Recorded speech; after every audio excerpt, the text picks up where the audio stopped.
We have Haley Thomas, Haley Wave. We have Holly Carver and Lisa Earnhardt. Haley is a really good friend of one of my friends who's also in real estate. Got involved in commercial right away. Then when she told me she had 2 female leaders, I'm like, okay, I have to have you guys on. Speakers. Today the class is Residential-Resimercial. How to add commercial to your residential resume. So I'm going to hand it over to you guys. And I just want to say thank you guys so much for coming on. And I look forward to learning from you myself. Right. Thank you, Tanya. So I'm going to lead our quick presentation, and then Holly and Lisa we'll have a Q&A for everybody at the end that they're going to take over. Holly and Lisa are my mentors, and they are the experts. So And if the presentation doesn't have your background, I looked at your backgrounds and I thought maybe if it's not there, if you guys could just kind of introduce yourself and give your backgrounds. Could be in the presentation though. Yep, we have it. So this is Holly. So Holly has over 25 years of experience in sales, government relations, economic development. That's a really strong background of hers. And then obviously commercial real estate. So she's really an asset when it comes to getting things done at a city and county level in commercial real estate. So redevelopment, knowing who to talk to, who to consult with, etc. And her and Lisa do everything together. They're the founders of Rocket City Commercial. They're brokered by eXp Commercial now, after owning their boutique brokerage for a couple years. Lisa has over 25 years of experience in real estate, as you can see here. She used to work for a developer for quite some time. So a lot of experience as well, as far as getting things done at a city and county level when it comes to development, but also lots of experience in commercial leasing and sales, new construction, and she has a consulting business. So very, very well-rounded mentors I'm blessed to have. They've been mentoring me ever since I started my career. So I'm a sales and leasing associate at Rocket City, brokered by eXp Realty. So I'm on the realty side of eXp. So I do residential and commercial sales, and then commercial leasing as well. I'm an eXp certified mentor. I graduated in 2021 with a degree in real estate, which is a business degree. It's bachelor's. And I kind of hit the ground running thanks to Holly and Lisa. So a lot of what I was able to accomplish in my first year and a half, I got my license in the summer of 2021, was due to having such great mentors on my side. I'm sure many of you, or if not all of you, started with mentors on your residential side of your career. And that's going to be a big part of if you want to add commercial to your business, you're going to need a mentor just the same. So we'll start. That's a quick intro. So commercial real estate includes a variety of different types of real estate. So these are the main ones: industrial, which is like warehousing, retail and office, of course, commercial leasing, vacant land and development, investment sales. So that would be like a property that has a tenant in place, for example. And then I can't even see the bottom of my presentation. Oh, multifamily. I'm sorry. Okay, I heard somebody, but we'll move on. So multifamily, as you guys know, is anything over 4 units. So my recommendation in starting your commercial real estate career is to find a mentor, because you just don't know what you don't know. So you wouldn't have sold your first house by yourself. Sorry? You wouldn't have sold your first house by yourself. So you don't want to do your first commercial transaction by yourself either.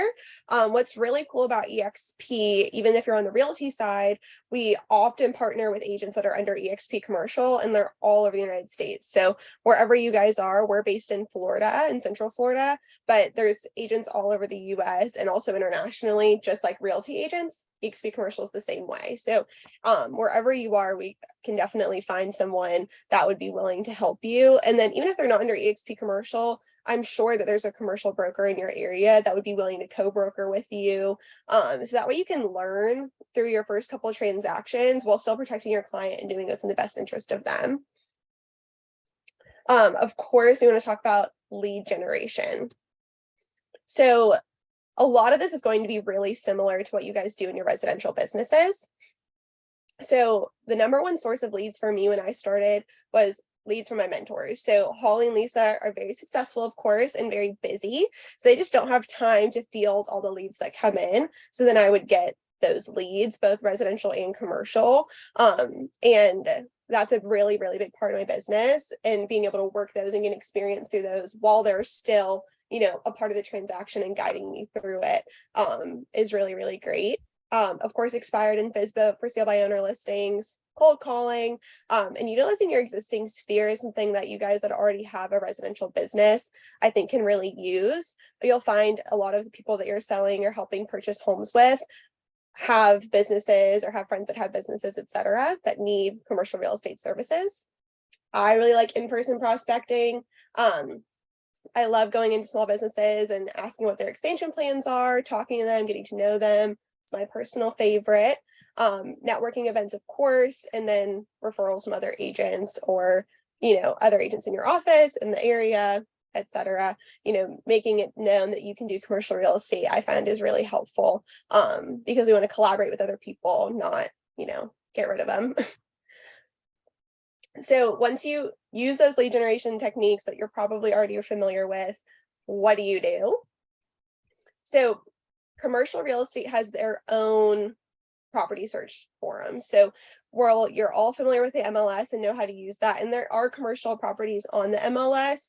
A lot of commercial brokers don't use them. So my personal favorite is Crexy. It's free. If you're a member of NAR, you get to post on Crexy for free. So you don't pay anything for it, which is great. And it's also free to use and free to search. Total Commercial is also free to search and free to post your listings for the first about, I think, 90 days.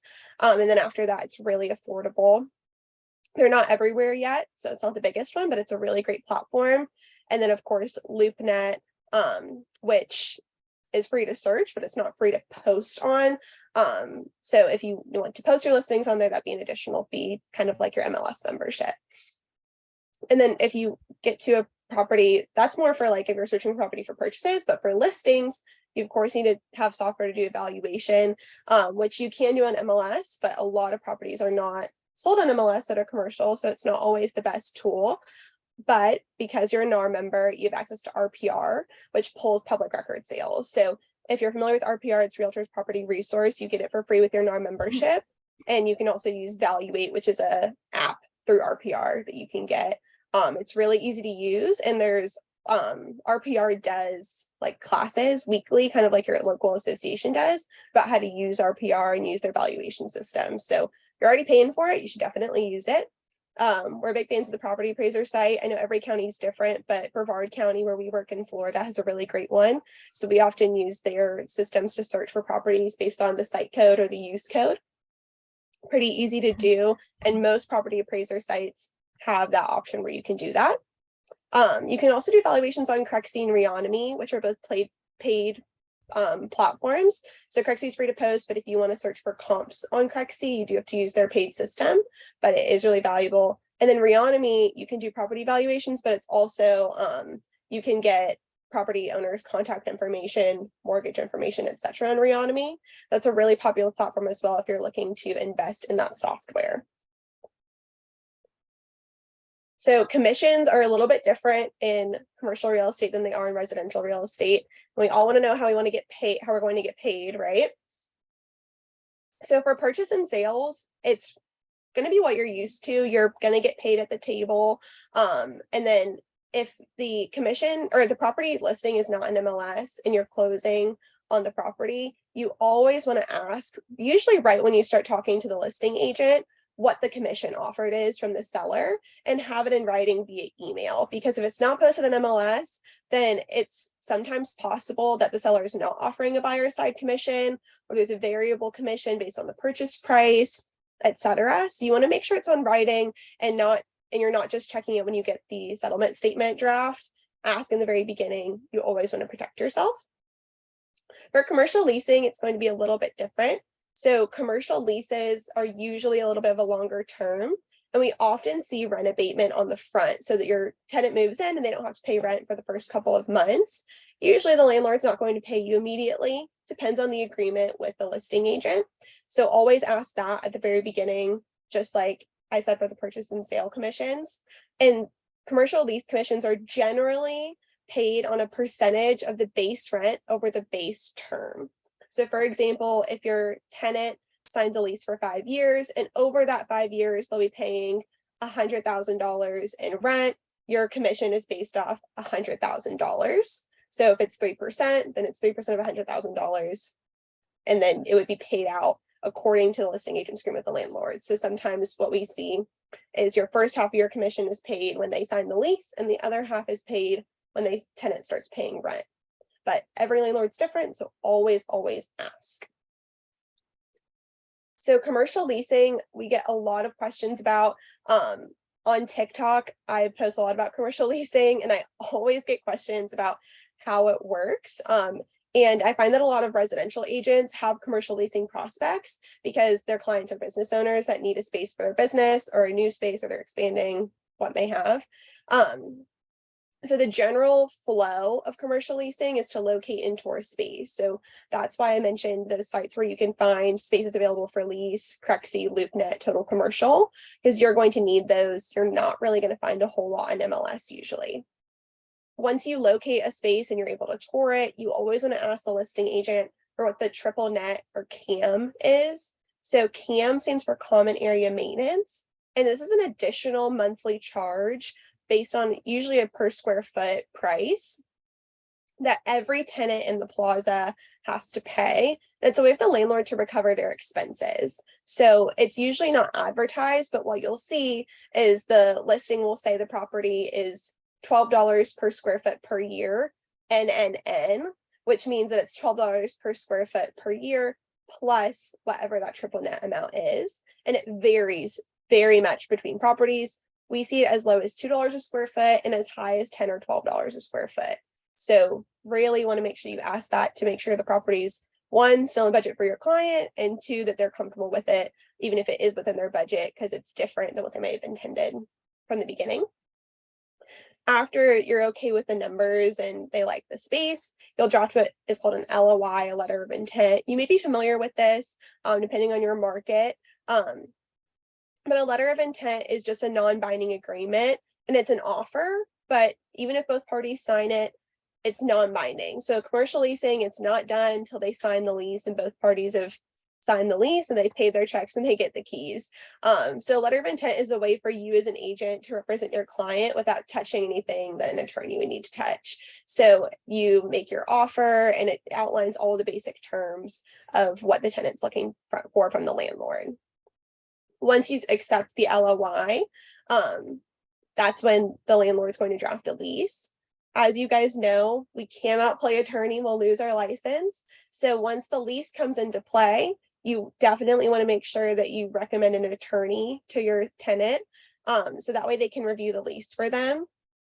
And if you live in Florida, I have a list of attorneys that review leases for my clients that I really like. And it's the attorney's job from that point to redline the lease, because if you touch it and somebody reports it, you can lose your license for it for practicing law. So we don't want to have that. But if you're on the letter of intent, you're safe and you can redline the letter of intent all day. Don't worry about it.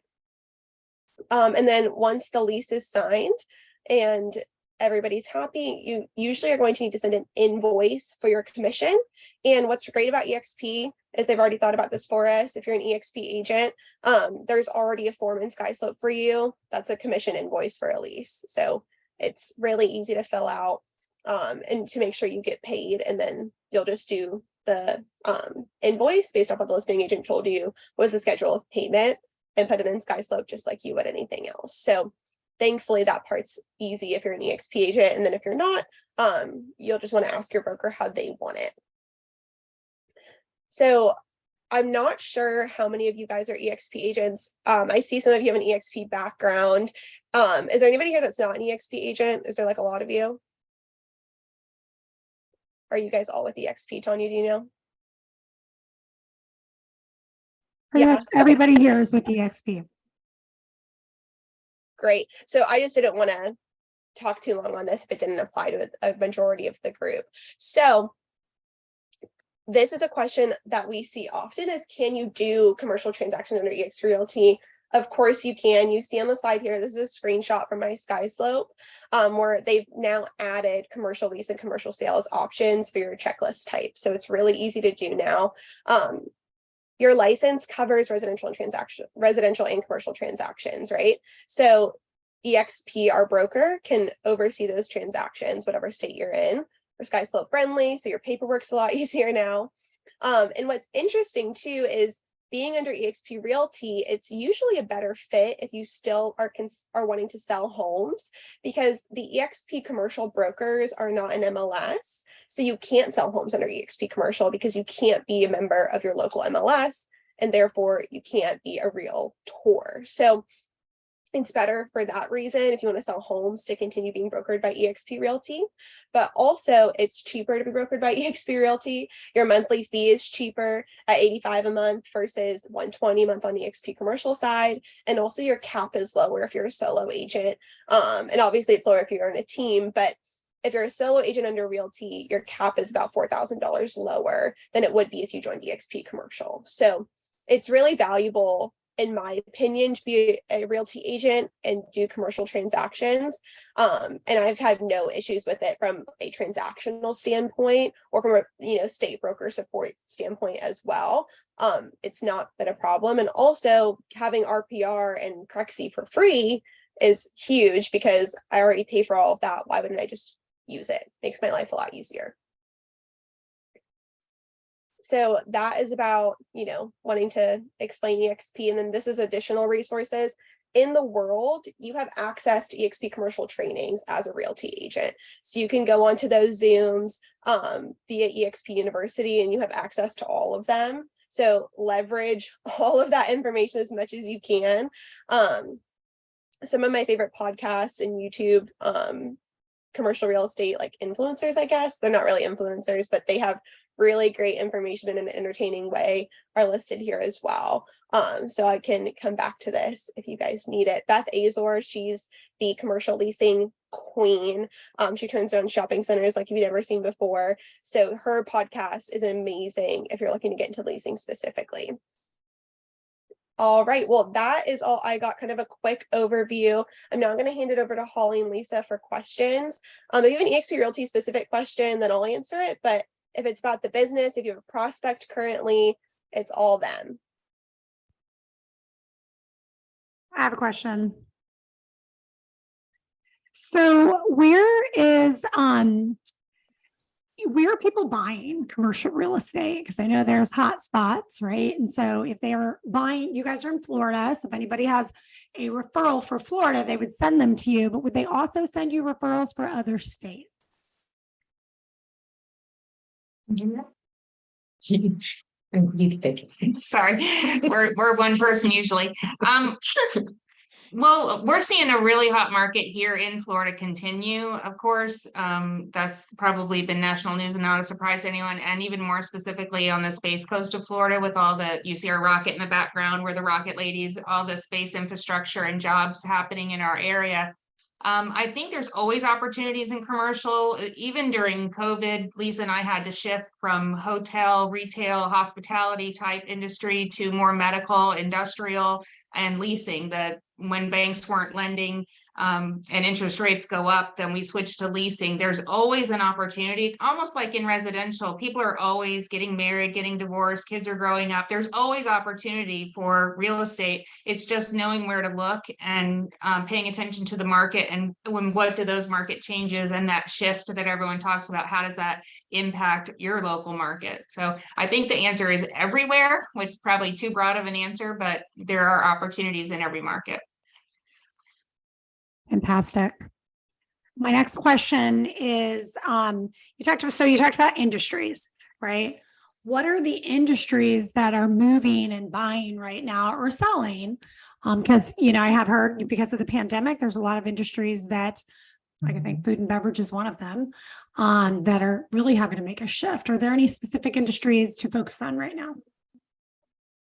Industrial, definitely industrial. And Holly and I represent a refrigerated industrial client in warehouse industrial. And he just said how busy he is looking for land. We represent him in the state of Florida. So outside of the state of Florida, he has other folks representing him. But when you look at Tuesday morning filing for Chapter 11, and you look at Bed Bath and Beyond filing for Chapter 11, people are still going to need a shop. So those people now go online. Prior to the pandemic, my in-laws and my parents never shopped online. And the more online shopping you have, the more warehouse you need. Kroger's is a big example of that. They have delivery throughout the state of Florida, and yet in our market and in several surrounding markets, there's not a Kroger store, but they're warehousing the food and they're delivering. So I'd say right now, the hottest market is definitely industrial. And then to play off of what Holly said, second is medical and probably assisted living, just because of the aging population and where the age is going, you're needing more medical as well as assisted living. And while the younger generation is looking for experiences and they're going into the VBRO and not the hotels, a lot of clients that we're talking to believe that you're going to see a shift in the hotels doing conversions to assisted living at some point, which again is a shift within the market. Very interesting. Okay. Now what about storage spaces and RV parks? I've been hearing a lot about that here in Florida. Yeah, we do hear that as well. Yeah, for sure. Storage is always a hot item. Where the struggle that we have in our community is the land that's zoned to allow for storage. And sometimes like specifically in where we live, they don't want to change the zoning to industrial to accommodate more storage. But there are a lot of beautiful products out there where instead of it looks like a warehouse with roll-up doors, we're seeing a lot of products that have a really nice street facing front and maybe some retail on the bottom. So the storage companies are adapting to be allowed into those areas as well. And RV parks is an interesting one that we keep hearing pop up too. I mean, just the vacation, the resort, like Lisa said, the experience, instead of going to the hotel, people want the experience and be able to take it with them. So we're seeing a big trend in that too. I love that. Thank you. Who else has a question? If not, I do have another question. Sharmila? Hi, so I'm from Texas. I'm from Dallas, and I see a lot of small businesses opening up like after COVID. So what are the prospects and how to reach the people who are looking for spaces in the market? If you could just talk about that. Yeah, small businesses. Yeah, so after COVID, when a lot of people lost their jobs, we've seen a trend in people starting their own businesses, which is a great thing. What we're finding is a lot of the larger landlords have very strict requirements. And so you're having to go more with the mom and pop, smaller strip centers to have that flexibility with a brand new business owner because of the requirements. They're wanting someone with experience, and they're typically not wanting to do a lot of tenant improvement. They're wanting to turn over the space as is because they're taking a risk on the person that has zero experience. Yeah. Yeah, Haley, you look like, yeah, I do a lot of small business tenant representation. All the commercial leasing I've done, more than a dozen transactions, are with small business owners. My parents are small business owners. I'm really passionate about it. And so what I find is preparing that prospect and that tenant with what the landlord's going to require is best, right? When you go show a home, you ask them for their pre-approval so they know what they can afford. You kind of want to do the same thing with your prospective tenant, right? So asking them for their most recent tax returns, profit and loss statements, what they think their budget is. And then if they tell you, well, Sharmila, I want 1,000 square feet for $500 a month, and in Dallas, that's probably not realistic. Well, then that's a hard conversation to have, but then they know what they can budget for and you follow up with them in a year, right? Just like you would a homeowner. So that process is something you're similar for, but I find being upfront with people is best and just giving them the information. And when I prospect for small business owners, I usually prospect one on social media. So if they have an Etsy shop, or you probably have a lot of farmers markets in your area, right, where small business owners have vendors. So I like those as well on the weekends. So if you see us, this woman who's selling, I don't know, candles, and she has a ton of people and a huge social media presence, that's a good person to prospect for because she probably has good revenue. So that's how I like to prospect for them. And obviously people with existing locations as well. So maybe they're in a not so nice strip center, but you know they're the best barber in town. Walk in and say, hey, what are your expansion plans? Where do you want to go next? Oh my gosh, Shamila, I'm so glad you walked in. You know, I've been looking for a new space. You're heaven sent. That's happened to me before, right? Because I knew they needed a new space. So same thing with like dying malls. Those are, we see have a lot of those in Florida. I'm sure Texas can be similar. So that's a lot of what I do and how I prospect for that. I hope that answers your question. So I have a question that relates Thank to you. financing. So in terms of, you know, you're saying ask all the questions. What is the financing process for commercial? So if they came to you and they said, you know, I have cash to put down, or I'm going to get a loan, what does that process look like? Talking about for sale. On a for sale property, Mm-hmm. I guess we're talking about. Yeah. So on a first sale. So if we bring the buyer. Yeah. Sure. So it's again, knowing your market and having those relationships with local mortgage brokers and the community banks. We're seeing a lot of small business really getting approved through community banks and SBA, just having the good relationships, knowing that going in. With our larger clients, they pretty much already have their financing, either their cash or they've got their banker in place. But for small business, definitely having local relationships and knowing who you can send those to, much like you do in residential, and knowing who the good lenders are and the title companies. We have to have those same kind of relationships here and be able to guide people to that. A lot of communities have local incentives, and for instance, in our area, there's an area called the zone, and so you can get a 10% incentive grant for a blighted building, or if you're bringing in lots of jobs. And so just being aware of what's available in your community. Haley's done a good job of being really aware of that. She works a lot in Brevard County, in Orange County, and in Duval, and really has gotten a lot of information in all of those markets of what's available. So that just leads me to a quick point. When we're throwing out terms and like tenant improvements and LOI and triple net, and Haley did a great job of explaining those, but a lot of times on our side, as we only do commercial real estate, and someone who's doing commercial for the first time or the first few times in residential, it really stands out to us that you don't know what you're doing if you don't know the language to use. And we're gracious about it. We always want to help people, and we help them through it. And if they just can't get it, then we'll offer to pay a referral fee for them to turn their client over to us, which has happened. But I would say, take advantage of the eXp University classes that Haley mentioned, and just really start understanding what those terms mean if you don't know what they mean and someone else is using them. Unfortunately, a lot of commercial brokers out there might take that opportunity to crush you and your client, and you want the best for them. So I don't know if you want to say anything else about that, Haley, to follow up.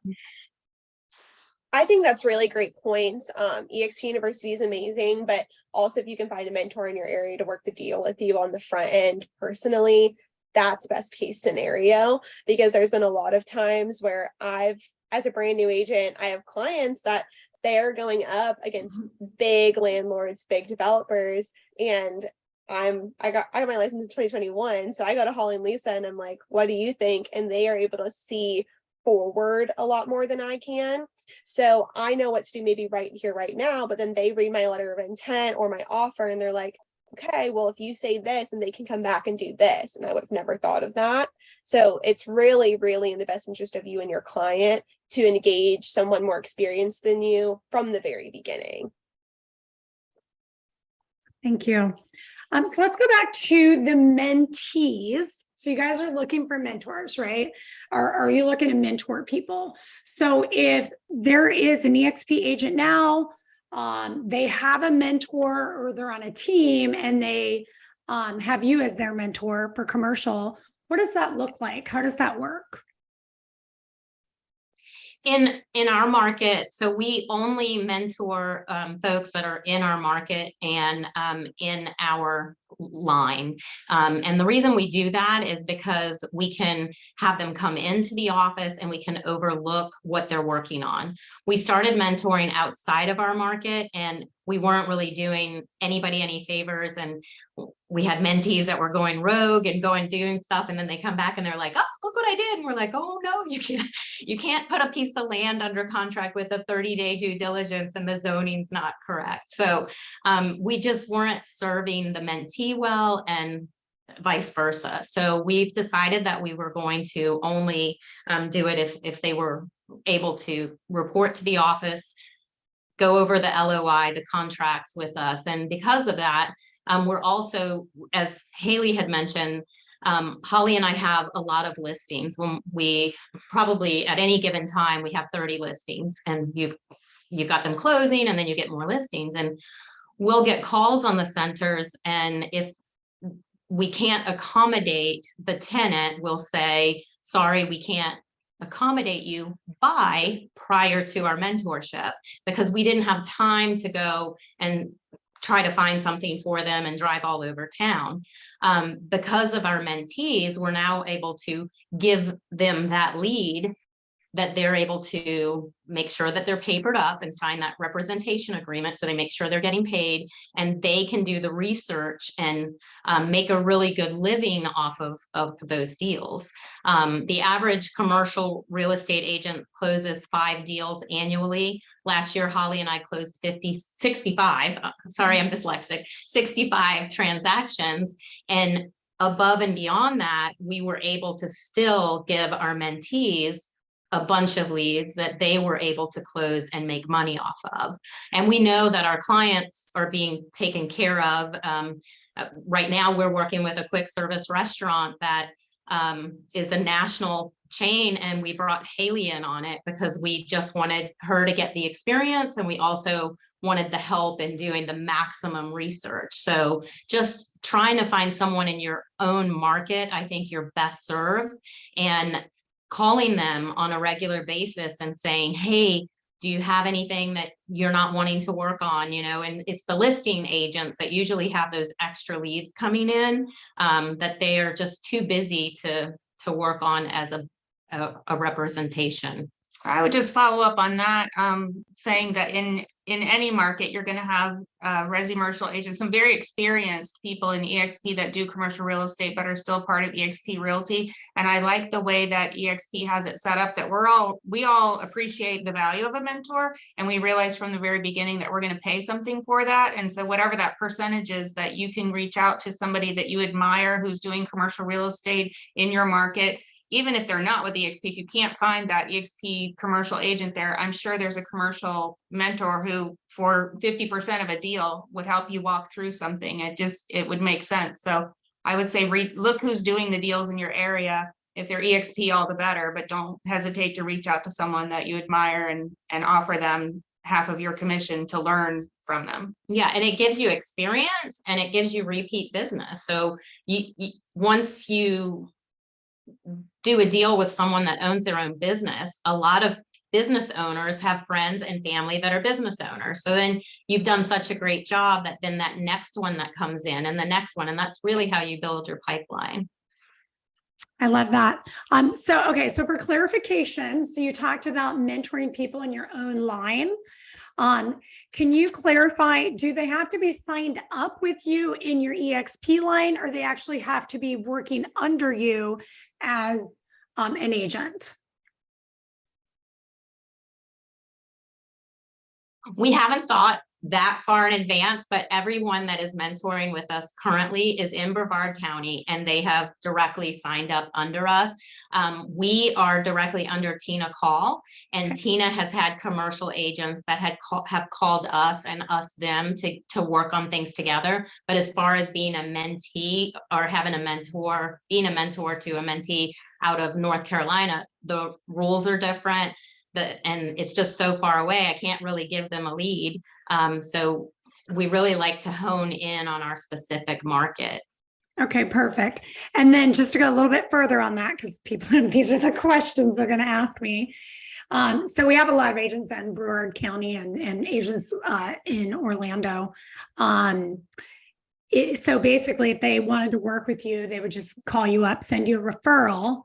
You wouldn't necessarily be their mentee. You'd basically be a cooperating agent with them, or like worth a referral. Yes?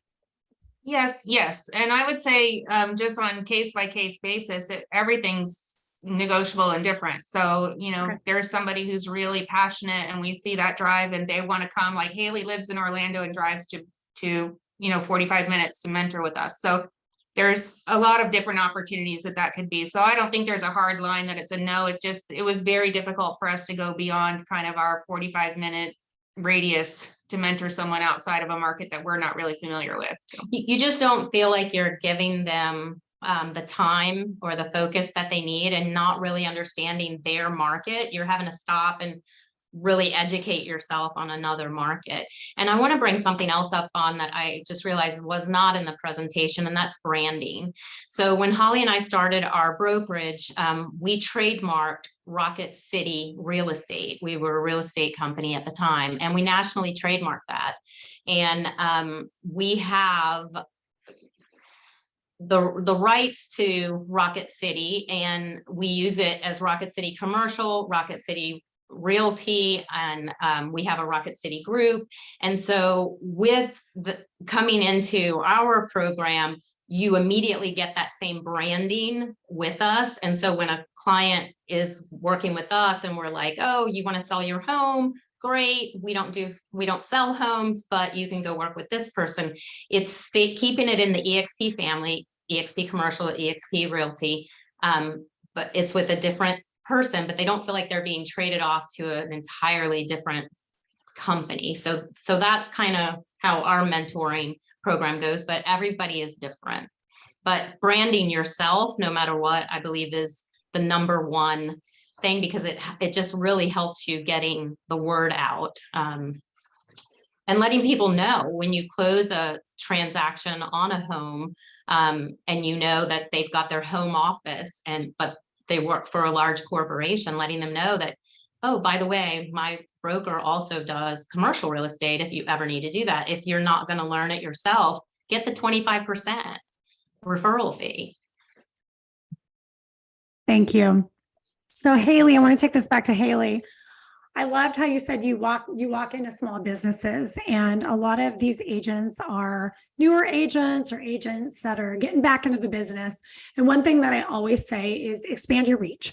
Go meet new people, and one of the best ways is to go to strip malls and go to small businesses and just introduce yourself, or take some pot buys. Everybody likes a free magnet. Everybody likes a cute pot buy. And I love your line. What is it? Do you have plans for expansion? Like, what exactly do you say? Right. So it's not my line. It's Beth Azor's line. That's why I said she's the queen. So what she does when she prospects is she walks in and she goes, hi, I'm Beth Azor. What are your expansion plans? And she's not asking, hey, can I speak to the owner? Can I talk to your manager? Hey, how long have you been in business? What are your expansion plans? She's already assuming that they're a growing business. And usually that makes people feel good, right? You're walking into my business and thinking I'm so successful that I'm already planning new locations. That makes them feel really good. And it's a great way to start a conversation. I've been very successful with it. And it opens up the conversation for them to talk about themselves and their business, which usually, if they're a small business owner, they're really passionate about it. And honestly, I usually start any kind of conversation. I have a call today with a woman who reached out to me because she found me on TikTok, actually, that wants to open a women's clothing boutique. And the first question I'm going to ask her is, how long have you been in business? What do you see for the future of your business? Do you have a business plan? All of those things, right? When you talk to a homeowner, you ask what their goals are for home ownership. What is your dream? Do they want a house on the river one day? Well, to get their house on the river, maybe they have to buy an investment property. Maybe they have to buy a smaller house now to save more money for later. Same kind of mindset, I find, is very transferable. You guys will find, even if you've only sold 5 homes ever, you already have a lot of transferable skills. Well, and yeah, because especially since you can be an eXp residential agent, it's a double whammy. You can go in and introduce yourself, expand your reach, get a residential purchase or listing and or commercial. So yep. This is another. I had a woman reach out to us because she was looking to open a nail salon business, and she was like, yeah, I really want a commercial lease. And then we went and got coffee, and I was like, yeah, so just so you know, I'm happy to represent you to find space, but I also sell vacant land and residential investment properties, if you ever need help. And she goes, oh my gosh, that's so great. We had such a great conversation today. She had just inherited about 10 different properties from her grandmother that she was looking to sell because she didn't want to be a landlord. So I've just closed, I think, my 5th or 6th deal with her, all my listings, because of that one conversation, right? So you never know. And she's my age, she's 23 years old. you don't walk into a conversation with a 23-year-old who wants to open a nail salon thinking they own a dozen properties, right? But you really never know. So you guys, a lot of you were thinking like, oh, I don't have all the experience that, Holly has, and I don't have what Lisa has, but look at Haley. Haley's young. She's just going in and talking to people. Conversations create cash. And tell me, Lisa, what would you say? I'm going to ask both of you guys, all three of you, what would you say your favorite part of working commercial is? Negotiating. I just really like the negotiating part of it and problem solving. Holly and I have turned the Space Coast took a double whammy during the recession. We not only had to go through the recession, but we also lost the space program. And when you drove through here about 10 to 15 years ago, it was filled with blight. And so when Holly and I started our business, I had relocated over from Orlando, and I was determined I was not going to drive 30 to 40 minutes to go and find a good place to eat or shop. And we both started just really focusing on the blighted property and knowing who's going to go in that space before you even reach out to the owner to see if they want to sell it, and negotiating how you're going to get that listing, and the negotiating of getting the top dollar for it, and just putting the word of mouth out there. We've really changed our tagline is real estate on a mission, changing lives. And we see every transaction as changing the lives of someone, no matter how big or how small. And that's my favorite part, is the negotiations. And well, that's a great segue into my favorite part, is the change that we can actually make in the community. We say this all the time, whether it's the small business owner, like we helped a barbershop guy who was a barber for years and wanted to open his own business, and we helped him lease a space. It was $1,000 a month. It was a 1-year lease. We got paid $1,000. that we split. Yeah, that we split in half. So it wasn't the biggest deal we'd ever done, but and I'm not taking credit for what happened in his life after that, but now he's on appointment only because he's so booked out, like 6 months. You can't get in to see the guy. Him and his wife adopted a child. They've gone on vacation, like their life changed, and they got to follow their dream. And we've got to be a small part of that. As on the other end of that, like closing a 10-acre campus for a headquarters for a national manufacturing company that's bringing in 350 jobs into our community. All of those people have families, it's an impact on our community. They're going to go to our restaurants, they're going to go shopping. So this ripple effect that we get to see the change that we helped make in our community. Wow, that's fantastic. And Haley, how about you? What's your favorite part of this job? I have a lot of favorite parts. I think I'm really passionate about small business owners. So my favorite part is seeing their businesses grow after we move them into a new space or a different space. I represented this guy who owns a Brazilian jiu-jitsu studio. He was in this mall that's set to be redeveloped, and the owner of the mall, since he had redevelopment plans in for it, he wasn't making any repairs to the property. So he had no AC in his space. Imagine a jiu-jitsu studio. And he had roof leaks all in his space that they were trying to like spray foam. What's that called? Flex seal, the Shark Tank stuff that they were flex sealing. So it was like raining on his like very expensive mats. And so he was one of my first ever leasing deals. And we moved him into one of the plazas that Holly and Lisa represent the landlord for. And it's on a main road in town in a very nicely maintained plaza. It's one of the hardest negotiations we've ever had to do because unfortunately his personal credit wasn't that great. So we had to do all kinds of creative stuff just to get him in the space.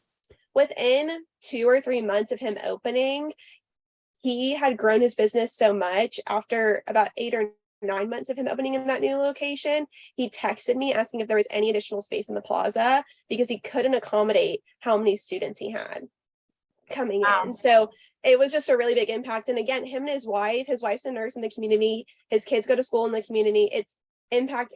They teach all ages, whether they're 5 years old or 55 years old. So it's also bringing community impact as well. And that's one of my favorite deals I've done. Ah, what a great story. And where is it? You said in Orlando? So that one was in Titusville, which is about 30 minutes Ah, outside of Orlando. But I've done stuff in Orlando as well. One of my very first deal I ever done on commercial leasing was for my friends, opened their own women's clothing store in Orlando. And that was really exciting for them because it's like their dream, and now I get to go shop at their store. So that's really fun too. Very cool. So I usually like to give our classes and our students action steps. So do you have, so everybody here has KV Core, whether they're using it or not. Okay. And most people here should have a database. And I would love for you guys to take an action step to send out one email to your database. Okay. That's your homework. Write that down.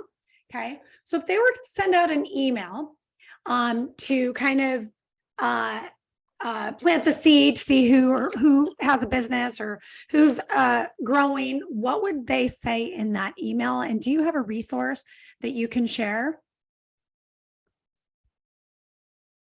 Who's taking that one? Let Haley. Haley, what would you say? So you could probably use one of your existing scripts. So if you have scripts for new listings or for prospecting for new agent or prospecting for new customers, I would just take one of those, but then transition it to commercial.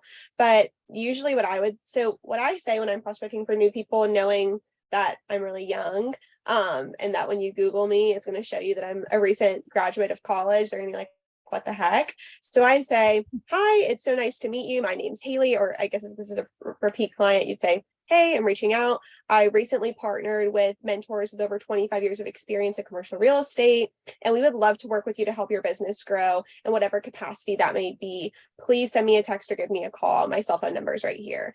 Usually something short and sweet, but having somebody to back you up immediately, I find is really successful because it kind of eliminates that reaction, right? Of, oh, well, she sold me my house, but I don't know, she's never done a transaction like that before, I'm not going to work with her. Well, you already took away that, objection. So I try to think of the objection first, and then whatever that is, I address it before they even get a chance to. And what's a subject line? So if they sent an email, what is a converting subject line? Because a lot of these people have really big databases. That's a good question. So I guess if you're sending it to your entire database, it would probably be I would make it like big announcement or something exciting to build that excitement right with them. So big announcement, or, business change of whatever your real estate business is called, or, calling all business owners, some sort of like, oh, I want to click on that, I think would be good to get them to pay attention to it. I've got one that was an accident one time that I used as a hook. There was some big economic event going on, and I sent out to my entire database with a subject line, hey, are you going? And every single one of them thought it was a very personal email. They all, like, I can't tell you how many personal responses I got to that. So I'm trying to think how you could convert that. Hey, can you help me? Or, hey, did you hear this? Or, something that's a very personal line that doesn't have anything to do with like, here, I'm going to try to sell you something. But I was just surprised at how well that works. So massage that into a hook. I love that. Does anybody else have any questions? I'd like to say one more thing. One of the first steps that we took when we sat down with Haley and all of our new mentees is I had mentioned brand. And if you look at your social media and you have yourself as realtor and all you're doing is talking about houses, but you want somebody to start using you for commercial real estate, you need to rebrand yourself. And I don't know if you want to pull up yours, Haley, on LinkedIn and how we converted that as I talk, but LinkedIn is a great tool to reach out to people that you can do your post in there, and it's reaching out to corporations or business tools. But we just started with the brand. What is the Haley brand? How can we change the perception that she's just selling houses? And so this is what we came up with for her title. And so when people go in and they do searches for commercial, they will find her. When they go in and do searches for residential, they will find her. And each social media platform is a little bit different, but we really honed in, the first step was just, somebody is going to look you up. They're going to Google you. So make sure that your message is coming across as what you want to be doing, as well as what you're doing. I love that. Thank you so much. Do you guys have any parting words? Lisa, Holly, Haley, and how can we get a hold of you guys? Sure. I would say that, so my first brokerage that I was with was a very prominent, commercial real estate firm. They were probably the biggest in our area in 30 years, and very daunting, just kind of like you imagine yourself walking into Shark Tank. That's what it felt like. And I was brand new. I had actually sold 2 houses, and that's when I realized I didn't want to sell houses after I sold 2. That was enough for me. But going in there and not pretending like I knew everything, being very open to learning and saying, I'm not sure, let me get back to you. Just it's not something you can fake it till you make it in. And we get that advice a lot. You really need to brush up on some of the language, but don't be afraid to ask for help. Let them know that you're working with a team, and someone else on my team usually handles that. Let me get right back to you on that. It's going to take a while. And I think for me, it was very frustrating. Haley and I had this conversation when she first started. She's an overachiever and becomes an expert quickly at all things. And I kind of grew up that way too, where and we all did that. We're entrepreneurs, so we have that spirit, but really wanted to be an expert quickly. And it was so frustrating that I wasn't an expert. And when was I going to get it? And I talked to one of my mentors back then, and I said, when do you ever feel like you're an expert in this? And he had been doing it 30 years. And he said, you never will be, because every commercial transaction is different. So you'll get experience and you'll get a better feel and more confidence in what you're doing, but it's changing all the time. And the industry changed, the types of business you do, is it leasing, is it sales, is it land, is it industrial? So give yourself a break and give yourself some grace and just take advantage of the learning opportunities. Perfect. And are you guys part of the Florida commercial group? In eXp's? Yes. Mm-hmm. Okay. So you guys, you can also go to Workplace, since we're all eXp here, and you can search for commercial training, commercial groups, and then I'll find some training and send it to you as well. Ladies, thank you so much. This was very informative. Hopefully we can get you some referrals coming your way, and congratulations on your growth and having Haley. Haley, I'm very impressed. So Thank you. We are too. yes. Thank you guys so much. I appreciate it. And we look forward to having Haley on tomorrow. I don't know if you ladies are coming on, but I appreciate this. I'll get you guys the recording. Thank you. All right. Have a good day. Bye. Bye.